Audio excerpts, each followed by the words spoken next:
Well, it's nice to be here with you again, Eddie, for our chin wags. We've done quite a few of these now, haven't we?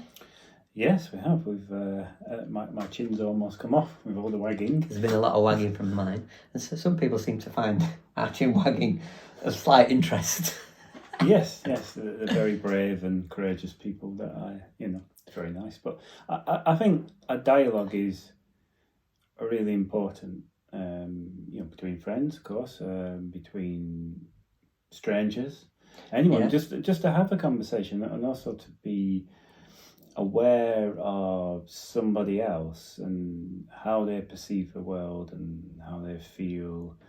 And often, perhaps a random conversation with someone, that person you might chance upon may wish to say something that they can't say to somebody they might know well. And so being open to listening to others is very, very, I think it's very crucial, because also by listening to others you find out things about yourself. Yeah, and you come away enriched, and it might not be in that moment that you feel the richness of the conversation, but kind of in time it kind of resonates even more with you. So when you were saying listening, that seems a nice segue into what I talk about on my YouTube channel and what you share on yours as well of your art is music, Mm-hmm. So what music are you swimming in at the moment then?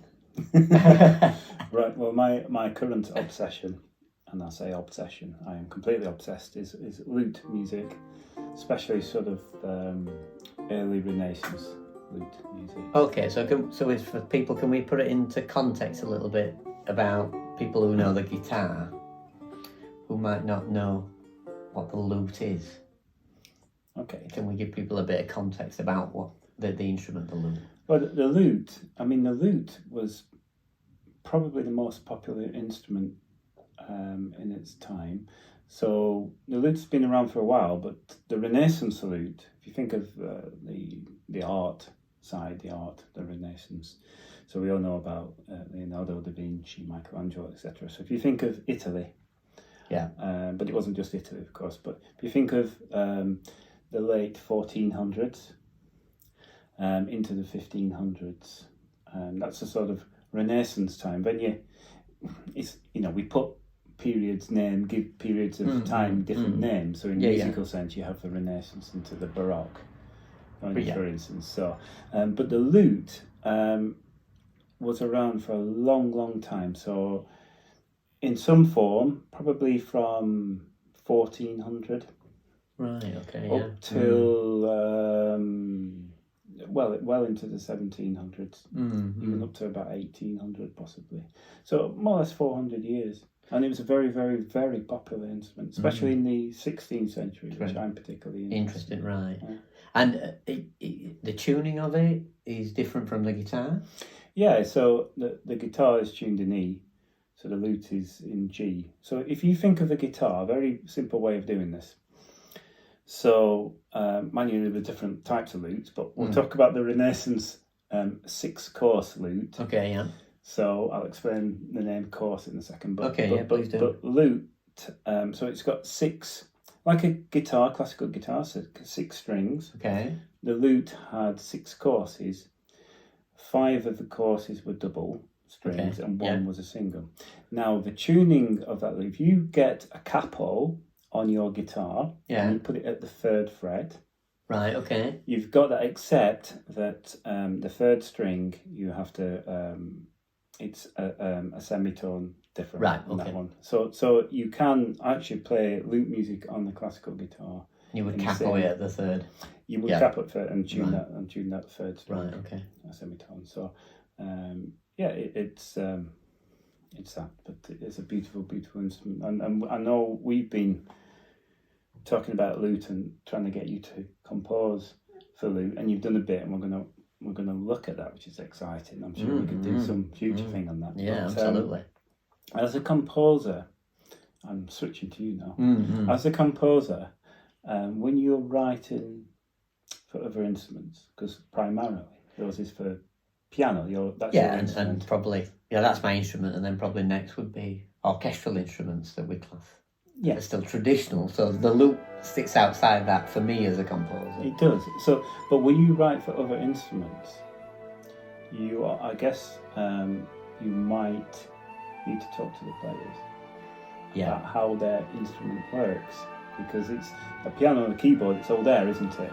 In a sense, but for other instruments, they have limits, but also they have things that they can do that a keyboard player, on the keyboard you couldn't. And there's the quality of sonority of sound. So there's a different kind of sound to the flute at its lower end compared to its middle, and then its top end. And I suspect you're dealing with some of that with the lute as well. The different kind of, and the sound maybe becomes more shrilly compared to when it's more.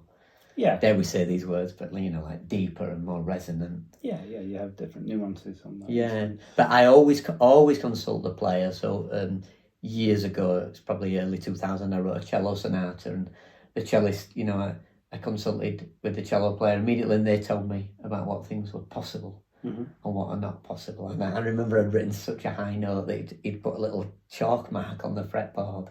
He said it was possible, but to get on pitch, he just had a little mark on the fretboard to get this high A flat, I think, or something. But I always consult the players because they tell you what's possible.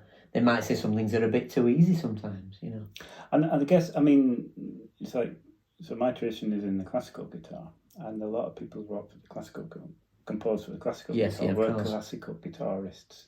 So they played the guitar. Right, okay, but there are composers who didn't play the guitar and they wrote for the guitar. And I love their music because it's so different, because they're thinking differently. If you play an instrument, you have certain patterns, things that you go to. It's in the tradition of that playing. But if you're composing for a different instrument, you bring a different view and look to it, don't you?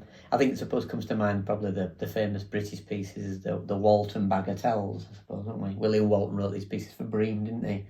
And I'm sure Bream had to, cajole and edit and remove certain notes. And I think for those, I don't play guitar, but they're very unique for me in the repertoire because of Walton not being a guitarist. It is. It's really, really fascinating.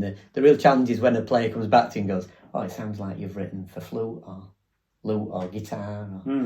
That's a great honour, because there's somebody like Paul Hindemith played nearly every instrument, but there's not many composers blessed with that ability. And years ago I wrote a piece that was going to be for brass band, and it needed to be edited by somebody who written for brass band because I've never written for a traditional brass band. You need to be schooled up in that for years and years to understand the sonorities of writing for a brass band. Yeah, and I suppose academically you can learn many things, and you can, you have systems and ways, but actually the practicality of seeing these instruments, hearing these instruments, talking to the players, that must be a big help.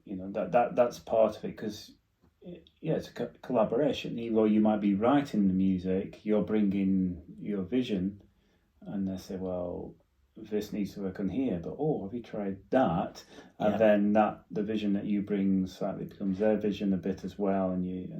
I think so. And I think the thing is as well, when you do that, then you know what you mean, so you can say to the person, can you play this other note from the chord instead of that note? And then it really is the work of two people. But on my composition desk at home sit a number of orchestration books.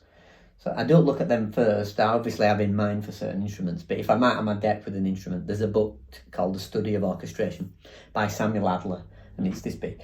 And it has everything, every double stop that a violinist can play. All of those are notated out. Everything is noted, so you can start to see triple stops, quadruple stops. And then you start to go, I'm not going to be able to do that. That's not going to be possible. But also that book will show you when a range is weak. It'll also advise you where, if you put certain instruments together in the orchestra, one instrument will win. I see. There's certain balances of instruments. Right. You have to be very careful, for example, with Elgar's cello concerto is a masterpiece for this, because he writes for it so beautifully so that the cello sings through. And that's a gift of a great orchestrator. That you've got to be careful where you use brass behind the cello. It's going to get lost. Yeah. So the way he interjects the brass, so that the cello line is heard at all times. These are things you do learn. That's fascinating. Do you know? I think we should title this "The Cello Sings Through." Yeah, Cool. I think so. That's great.